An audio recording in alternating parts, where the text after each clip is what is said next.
Maybe people were yelling through their TV screens or whatever, but he's doing that to the assembled members of Congress in the room and then swearing when he's talking about how he's going to fight for it. I think he's trying to show there's a way to use emotion, even anger, to be fired up in a way that is constructive and not destructive. But I think that's his effort to kind of read the room in terms of how much so many other people in politics are playing with anger. But to read America, because there are people that are frustrated and angry. You just heard it right there from Anthea. There's people that aren't that happy about their lives.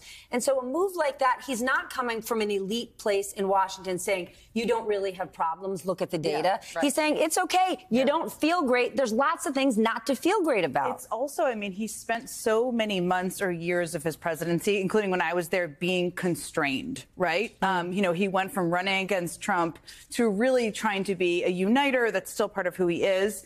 And remember, there was a story a couple of weeks or months ago about how he privately talked about Trump, like using all sorts of curse words and things.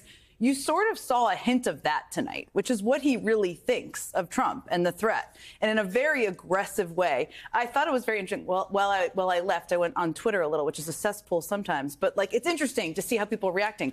Ari Fleischer, Trump, their whole thing now is that he is angry and speaking too fast and too energized, which, you know, if you're sitting Wait a minute. Wait a second. I thought he was asleep. I thought he was sleepy and tired. So if you're sitting in the White House, that's kind of a win. I mean, that they had to kind of overcome this hurdle of this perception that has been a huge problem. But I think what people saw in that playing back and forth that Rachel mentioned is that's kind of who he is. I mean, he has this funny sense of humor that people don't get to always see. And he does like to kind of play, especially if it's a new member of the staff in a meeting. So I think you kind of saw that a little bit. It was simply the best tax speech ever given by a Democrat. It's as simple as that.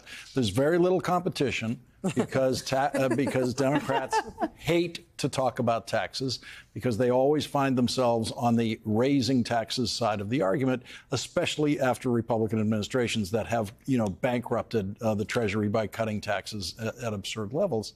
But they found the language and turning it into that interactive thing is, does anyone think it's fair? The tax code is fair.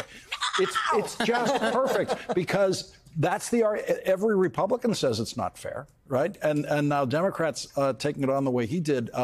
There's just never been a more solid, better delivered tax speech by a Democrat. There was one.